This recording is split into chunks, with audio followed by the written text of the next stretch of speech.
consagrar no coração da igreja. Quero ser o amor no coração da igreja.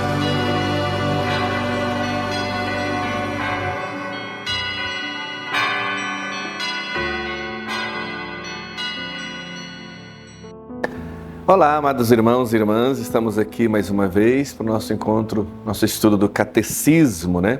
Estamos nesse mês de agosto falando sobre o sacramento do matrimônio. Estamos gastando um pouquinho de mais tempo nele, né? Tempo mais porque é um sacramento importante e porque é um dos sacramentos da instituição mais atacada, né? Nós já vimos, acho que nas últimas aulas, falamos, né, do matrimônio sobre a luz da razão, começamos falando sobre a luz da fé, os bens do matrimônio, né, a prole, que é o bem principal, a fidelidade, o próprio sacramento, né? Falamos da situação trágica, né, cruel, que é o aborto e assim por diante.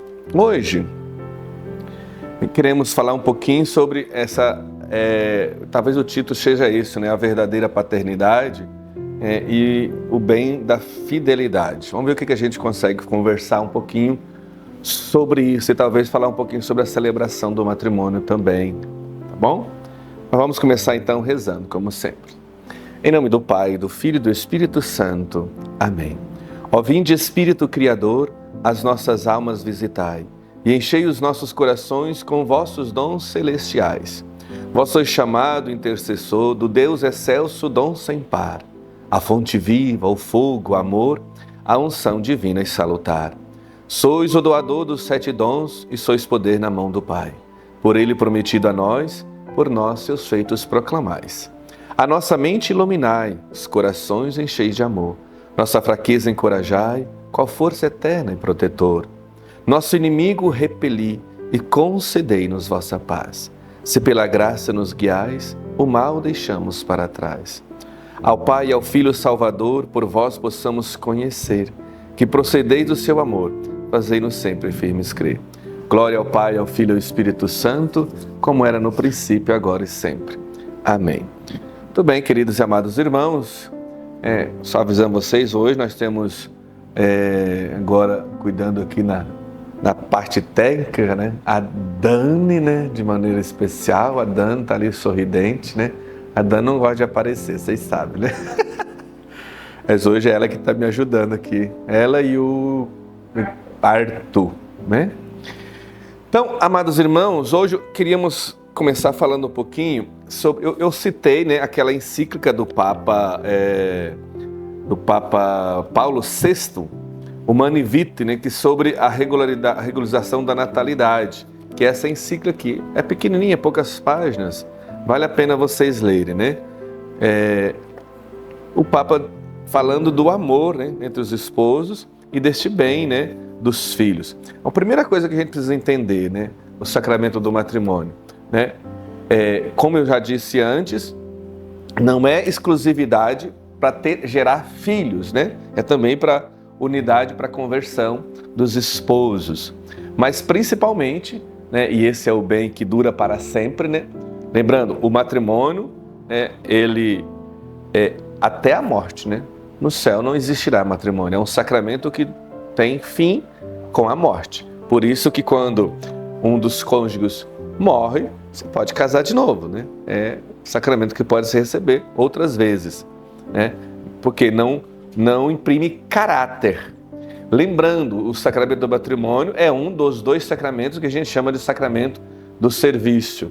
Obrigado, Arthur. Esse é o Arthur, gente. Vocês estão vendo a mão dele aqui? Eu trouxe água para o padre para ganhar o céu. Que quem traz um copo de água para os pequenos ganha o céu, né, Arthur? Tá todo feliz ali. Mas eu tenho que tomar água, né? Então, os 2 sacramentos de serviço, né, na igreja, que é a ordem, né, o sacerdócio, que é para o serviço, e o sacramento do matrimônio também é um serviço. Mas dos bens, o principal sempre é a prole, os filhos. Os filhos vai ser sempre filhos, né? Para sempre. E a gente viu ali, coisa linda, maravilhosa, aquela encíclica Casti Connubiis, do Papa Pio XI, né? Que a função principal do matrimônio é gerar filhos, mas esses filhos se tornem adoradores, filhos para Deus, filhos para o céu, e que se tornam adoradores do Deus vivo. Então essa é a missão principal do casal, da educação dos filhos. Muito bem. Falando um pouquinho da paternidade, né, da maternidade, ser pai e ser mãe, né? Por quê? Porque existe daí, aqui nessa encíclica, eu vou pedir que vocês leiam ela, tem ela em PDF, no site do Vaticano, da Santa Sé, e é bem pequenininha, é baratinha, vocês podem comprar e vale a pena ler, né? São só 30 e poucas páginas, assim, mas aqui o Papa Paulo VI fala da regulação da natalidade. Lembrem do Concílio Vaticano, eu falei um pouquinho, né, sobre que as corporações, as grandes fundações que queriam o controle de natalidade, quando o Papa lançou esse livrinho, essa encíclica, foi quase uma bomba. Eles se revoltaram porque queria que ele falasse sobre o controle de natalidade e o Papa não cedeu. Daí essas grandes, principalmente a Fundação Rockefeller, a Fundação MacArthur, a Fundação Ford, eles investiram o quê? Nos episcopados e investiram também nas universidades católicas, né, para influenciar e conseguir passar esses meios de controle de natalidade que a Igreja nunca foi a favor. Eu acredito que quem está estudando aqui o catecismo conosco até aqui seja católicos, então não tenho que discutir mais sobre o aborto, né? Acredito que ninguém de vocês é a favor dessa crueldade.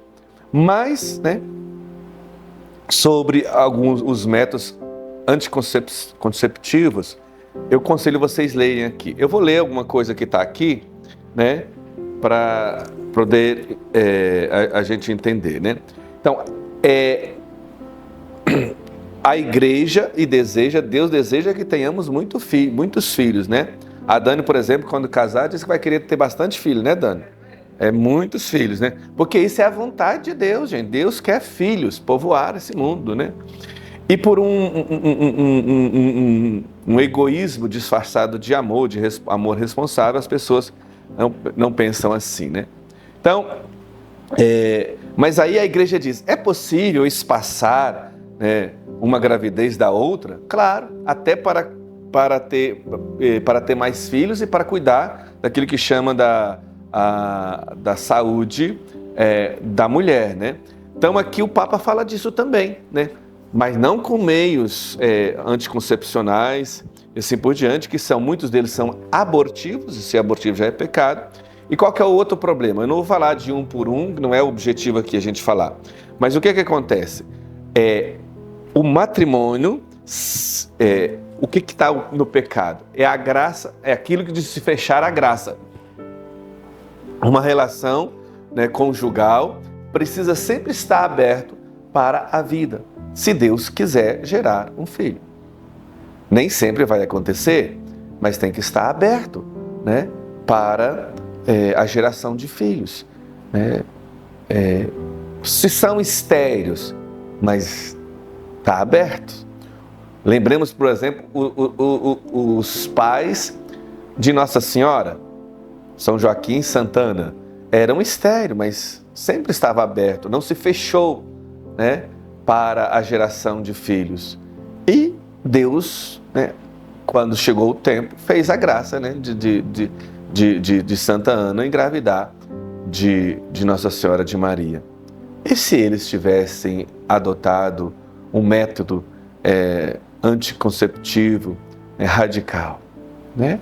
Então isso é importante. Então, mas a Igreja diz também, não pode ter uma certa paternidade, vamos dizer assim, verdadeira e responsável, usando, por exemplo, a observação, né, do corpo da mulher. Diz aqui, no número 16 desse livrinho aqui, o Papa diz assim: se, portanto, existem motivos sérios para distanciar os nascimentos que derivam ou das condições físicas ou psicológicas dos cônjuges ou de circunstâncias exteriores, A igreja ensina que, então, é lícito ter em conta os ritmos naturais imanentes às funções geradoras, para usar do matrimônio só nos períodos infecundos e, deste modo, regular a natalidade, sem ofender os princípios morais que acabamos de recordar. Aquilo que eu estava falando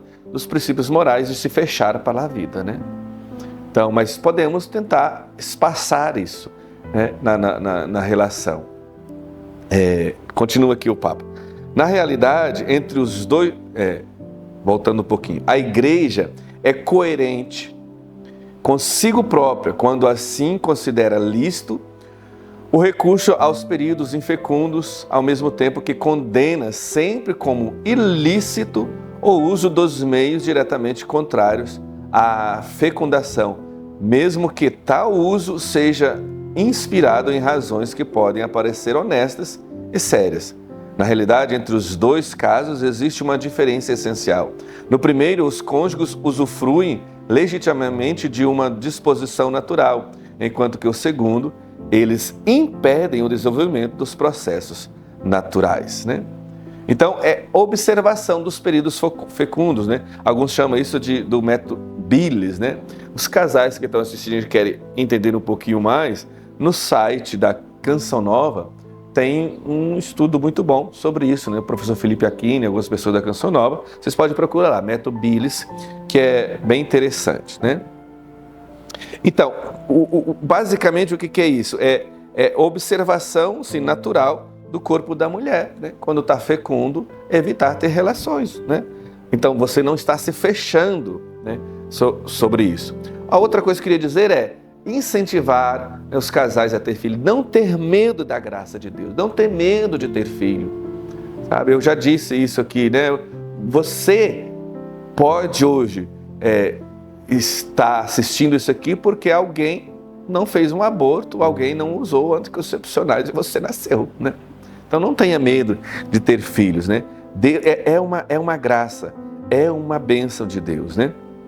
Então, Deus quer filhos e filhos numerosos. Eu sempre incentivo os casais a ter bastante filhos, né? Ah, mas tá tão difícil o mundo. Gente, lembra daquilo, né? Duas situações que eu falei na aula passada, vou falar hoje de novo. Duas opções, A ou B, qual você escolheria? Primeira opção, você é o 10º filho de uma situação difícil familiar, de família pobre, você vai fazer uma escolha. Você vai nascer, vai sofrer, ter uma vida sofrida, né? Os seus pais são cristãos, batiza você morre, vai para o céu, né? Ok. A outra opção é opção B. É simples essa, né? Você simplesmente não vai existir porque seus pais usaram métodos anticoncepcionais. O que você escolheria? Quem tem fé sempre vai escolher nascer e ter uma vida difícil e ir para o céu. Esse é o objetivo nosso, ir para o céu. Agora, se a pessoa não tem fé, não tem perspectiva de uma outra vida, mesmo assim, é difícil a pessoa não escolher uma vida, mesmo que seja uma vida sofrida. Se eu escolho isso para mim, como eu vou escolher o contrário para aquele que não, né, existiu? Por isso não tenha medo, gente, de ter filhos, né? A cultura da morte que está por aí, né, que é contrário a tudo isso, né? Então, os métodos anticoncepcionais impedem essa graça. Tá bom, gente? Falando um pouquinho sobre outro bem do matrimônio, que é a fidelidade, né? Tá lá os mandamentos da igreja, né? Não pecar contra a castidade e não cobiçar a mulher do próximo, né? A fidelidade no matrimônio é fidelidade, primeiro a tudo, ao Cristo, né? A celebração do matrimônio. Olha só, as pessoas não sabem, aqui em Rondônia, poucas pessoas sabem disso, mas eu faço questão, Dani, de ler aqui para você, quando você for casar, você querer casar dentro da missa, porque aqui as pessoas, né, por causa tinha poucos padres, os leigos celebravam, então se acostumaram muito a fazer o casamento só o matrimônio, que é permitido, né? Mas a igreja, o catecismo aconselha sempre que faça dentro da celebração do matrimônio, porque a aliança que você está fazendo com seu esposo é uma aliança com Cristo. essa nova e eterna aliança que gerou na Eucaristia. Então, por isso que de vez em quando os dois são católicos e conscientes, eu sempre incentivo a ter a celebração. Olha que diz aqui no número 1621. No rito latino, a celebração do matrimônio entre dois fiéis católicos, ocorre normalmente dentro da Santa Missa, em vista de vínculos de todos os sacramentos com o mistério pascal de Cristo. Na Eucaristia se realiza o memorial da nova aliança, na qual Cristo se uniu para sempre à Igreja, sua esposa bem-amada, pela qual se entregou. Porque o sacramento é a imagem, o sinal sacramental do amor de Cristo à sua esposa. Por isso, dentro da missa, olha, e mais ainda, é conveniente, portanto, que os esposos selem seu consentimento de entregar-se um ao outro pela oferenda de suas próprias vidas, unindo a oferenda de Cristo por sua igreja, que se torna presente no sacrifício eucarístico, e recebendo a Eucaristia, a fim de que, comungando no mesmo corpo e no mesmo sangue de Cristo, eles formem um só corpo nele mesmo, né? Então, amados irmãos, essa fidelidade um ao outro é fidelidade também ao Cristo, né? Assim como Cristo é fiel à igreja, né? Como viver essa fidelidade ao Cristo? Jesus nos ensina que o adultério começa aonde? No coração. Olha só, quando lá no Evangelho de São Mateus, capítulo 19, os fariseus perguntam lá sobre o casamento, fala sobre a carta de divórcio que Moisés deu no Antigo Testamento, que foi permitido. Jesus disse, foi por causa da dureza dos seus corações que Moisés permitiu. Mas no início não foi assim. Não era assim.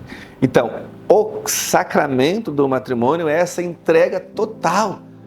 Abrir o coração para o outro, não deixar se endurecer. O adultério, por exemplo, amados irmãos, começa antes mesmo do fato acontecido. Começa no coração, né? Nesse mundo erotizado que a gente vive, né? O mundo não está facilitando, né, a fidelidade conjugal, né? Porque tudo, propaganda, música, tudo fala do contrário, né? Isso vai entrando na nossa mente, no nosso coração, né?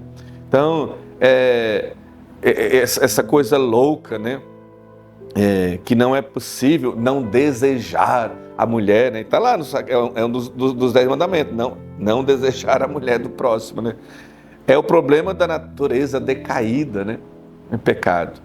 Então, é preciso dar ao outro a fidelidade que você espera dela. Olha só, um exemplo. O marido diz, olha, padre, eu vejo a mulher e é impossível não desejar se ela é bonita. Aí você fala assim, e se a sua mulher ver um homem e desejar ele, você vai se sentir ofendido? Claro! Então, se coloca no lugar do outro. Isso já ajuda, né? Já ajuda um pouquinho, né? Mas principalmente precisa cuidar do coração, de não endurecer o coração, né? Então, 2 propriedades essenciais do matrimônio, né? A unidade, isso inclusive está nas entrevistas, né, dos noivos, a unidade e indissolubilidade. Isso é contra a poligamia, né? A poligamia, na verdade, é contra a dignidade humana. Por exemplo, um homem que tenha várias mulheres quer dizer que ele é melhor que as mulheres, né? Porque ele está sendo, né? Ele é o cabeça dela. E se uma mulher tem vários homens, quer dizer que também em relação a ela, os homens têm menos dignidade. Então, por isso que a mulher foi tirada da costela, né, de Adão, do lado, né? Ele ocupa papéis diferentes, distintos no matrimônio. Claro que são diferentes, mas de dignidade igual. Não foi tirada do pé para não dizer que ela está abaixo. Não foi tirada da cabeça para não dizer que está acima, mas do lado, né? Isso é importante. Por isso que o divórcio, lembrando sempre, né, o divórcio nasce da dureza do coração do ser humano. O matrimônio, na verdade, meus amados irmãos, é um caminho de santidade. Por quê? Porque é o lugar da abnegação de si. E esse é o problema, as pessoas não querem abnegar-se de si próprias, às vezes. É o local da cruz. É o lugar que mata o homem velho em prol dos outros, em prol da família, em prol do caminho da salvação dos outros. O catecismo e o direito canônico fala de um consórcio íntimo de toda a vida, esse consórcio do matrimônio. Isso é importante, porque entender que o matrimônio é o quê? É um lugar que não cabe duas pessoas. Isso é só um exemplo para entender, viu, Dani? Olha só. Imagina num banco, tem duas pessoas, Então, cada um ocupa seu lugar.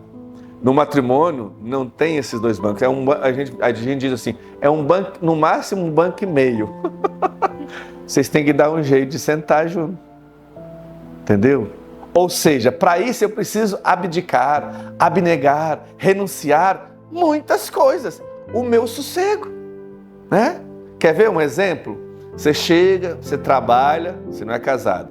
Chega do trabalho, cansado, entra no seu quarto e diz, ufa, até que enfim, estou sozinho. Bom, isso acabou, meu filho.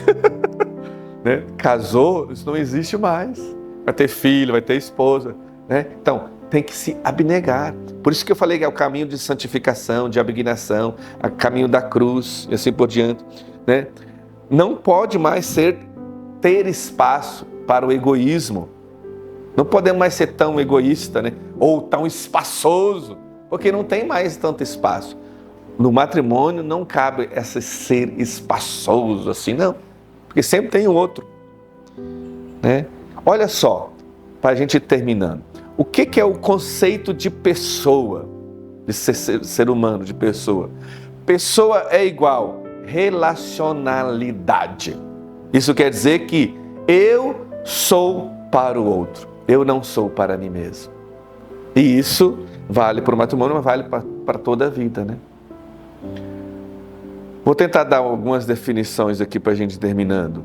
Pai, por exemplo, O que é um pai? Olhando aqui nesse conceito de pessoa. Um pai é um homem para o outro, ou para os outros.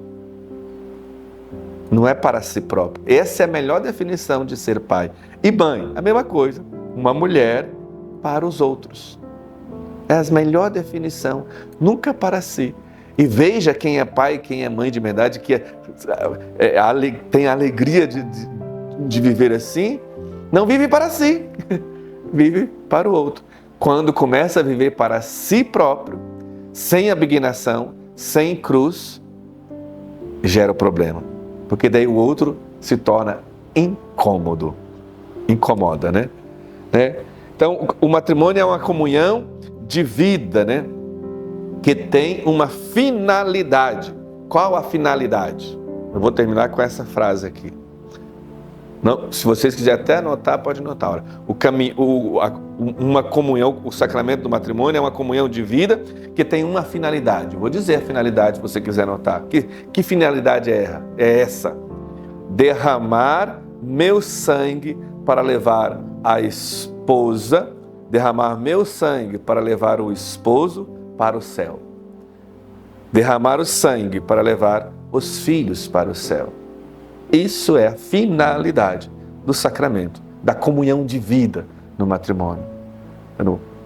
E esse derramar o sangue de várias formas. Ou seja, se sacrificar o meu eu. Lembra da carta aos Coríntios, que todo mundo gosta de citar pro casamento lá, do hino do amor, que está no centro da carta, diz: o amor não busca seus próprios interesses, mas o do outro. O grande problema é que as pessoas casam às vezes por causa de interesses próprios, não pensando no outro, mas pensando em si mesmo. Tá bom, amados irmãos? Aqui no catecismo, que eu vou pedir para vocês lerem, Depois tem o consentimento, né? A celebração do matrimônio, vocês podem terminar de ler aqui, no número 1621 até o 624, fala de algumas liturgias, né? Aconselha que se celebra dentro da missa, né? O consentimento matrimonial, que diz assim no número 1625, os protagonistas da aliança matrimonial são um homem e uma mulher batizados, livres para contrair o matrimônio e que expressam livremente seu consentimento. Então, um homem e uma mulher batizados. Existem as exceções dos casamentos mistos e a disparidade de culto, né, entre um católico e um não católico, entre um católico batizado e um não católico batizado, e entre um católico e um não católico, um não batizado. Existe essa possibilidade, né? Não vou explicar isso detalhadamente, você pode ler aí, né? Mas precisa de uma liberação do bispo. Depois aqui no número 1638, fala dos efeitos do sacramento do matrimônio. Do matrimônio válido, origina-se entre os cônjuges um vínculo que, por sua natureza, é perpétuo e exclusivo. Além disso, no matrimônio cristão, os cônjuges são robustecidos e como que consagrados por um sacramento especial aos deveres e à dignidade do seu estado, né? Aí aqui fala do vínculo matrimonial, a graça que concede, os bens, que eu já falei sobre esses bens, né? Os filhos, a prole, a fidelidade, o amor, né? A unidade, a indissolubilidade, né? Do matrimônio, que a gente já falou, né? A missão, né? Do matrimônio, né? De ser também uma igreja doméstica, né? Lembra a finalidade principal do matrimônio, dos pais, da educação dos filhos, é criar adoradores do Deus vivo. E isso é a coisa mais importante. Tá bom, amados irmãos? Então, a gente fica por aqui. Depois vocês terminam de ler essa parte aí. Eu fui além do catecismo, citei alguns documentos. Acho que fomos 4 aulas ou 5 aulas falando sobre o sacramento do matrimônio, né? Teria muito mais coisas para dizer, para estudar. Mas isso, né, vocês podem procurar essas citações que eu coloquei. Muito obrigado a você. Deus abençoe. O Senhor esteja convosco. Ele está no meio de nós. Por intercessão da Virgem Santíssima, abençoe-vos o Deus Todo-Poderoso, Pai, Filho e Espírito Santo. Até a próxima.